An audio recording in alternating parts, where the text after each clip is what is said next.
നമസ്കാരം. നമ്മളിപ്പോൾ അനുഭവിച്ചുകൊണ്ടിരിക്കുന്ന ജീവിത സാഹചര്യം എന്തും ആയിക്കോട്ടെ, നല്ലതായിക്കോട്ടെ, ചീത്തയായിക്കോട്ടെ, അതെല്ലാം പണ്ട് കാലങ്ങളിൽ നമ്മൾ കൂടെ സംസാരിച്ചിരുന്നതോ നമ്മൾ ചിന്തിച്ചിരുന്നോ കാര്യങ്ങളാണെന്ന് പറയാം. അപ്പം നമ്മൾ പണ്ട് കാലങ്ങളിൽ നല്ല ചിന്തകൾ ഉള്ള ആൾക്കാർക്ക് ഇന്നിപ്പോൾ നല്ലത് അനുഭവിക്കാൻ പറ്റുന്നുണ്ടാവും. പുനർജന്മം എന്നല്ല ഞാൻ പറഞ്ഞ ഇന്നത്തെ ജന്മത്തിൻ്റെ കാര്യം തന്നെ പറയണേ. ഒരു എക്സാമ്പിൾ ഞാൻ പറയാം.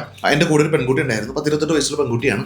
അപ്പോൾ ഈ സെഷനൊക്കെ ചെയ്തതിന് ശേഷം എന്നെ ഒരു ദിവസം പേഴ്സണലായിട്ട് സംസാരിച്ച് എടുത്തിട്ട് എന്നെ പറഞ്ഞു, ഭയങ്കരമായിട്ട് മുടി കൊഴിയുന്നു, ഞാൻ എന്താ ചെയ്യേണ്ടത്, മുടി കൊഴിച്ചിൽ നിൽക്കുന്നില്ല, പല ട്രീറ്റ്മെൻറ്റ് ചെയ്ത് നോക്കിയിട്ടൊന്നും മുടി കൊഴിച്ചിൽ മാറുന്നില്ല, ഒരുപാട് മുടി ഉണ്ടായിരുന്നതാണ്, മുടി കൊഴിഞ്ഞുകൊണ്ടിരിക്കുകയാണ്, എന്താ ഞാൻ ചെയ്യേണ്ടത് ചോദിച്ചു. പല കാര്യം ചോദിച്ചു കൂട്ടത്തിൽ ഞാൻ പറഞ്ഞു പണ്ട് എന്താണ് മുടിയെക്കുറിച്ച് സംസാരിച്ചുകൊണ്ടിരുന്നത്.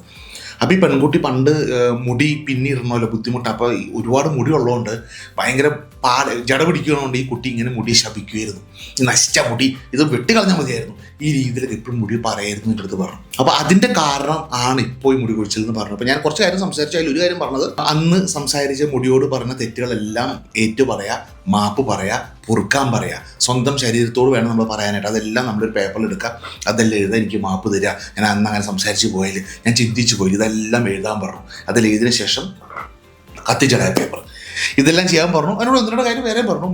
2-3 ആഴ്ച, ഒരു മാസത്തോളം കഴിഞ്ഞപ്പോൾ എന്നെ വിളിച്ചിട്ട് പറഞ്ഞു, ഭയങ്കര മാറ്റമുണ്ട്, മുടി കൊഴിച്ചിൽ പൂർണ്ണമായിട്ട് മാറില്ലെങ്കിൽ പോലും ഒത്തിരി മാറ്റമുണ്ട്, ഇപ്പം മുടി കൊഴിച്ചിൽ നിന്ന് തുടങ്ങി. അപ്പോൾ ഞാൻ പറയണ കാര്യത്തിലുള്ളൂ, നിങ്ങളുടെ ജീവിതത്തിൽ ഇതുപോലെ നിങ്ങളിപ്പോൾ അനുഭവിക്കുന്നുണ്ടെങ്കിൽ നിങ്ങൾ ചെക്ക് ചെയ്യുക, പണ്ട് കാലങ്ങളിൽ ഇതുപോലെ ചിന്തിച്ചിട്ടുണ്ട്. ഇപ്പോൾ വൈവാഹിക ജീവിതം മോശമെന്നുണ്ടെങ്കിൽ ഒന്ന് ചെക്ക് ചെയ്യുക, പണ്ട് എന്തായാലും ചിന്തിച്ചുകൊണ്ടിരുന്നത്.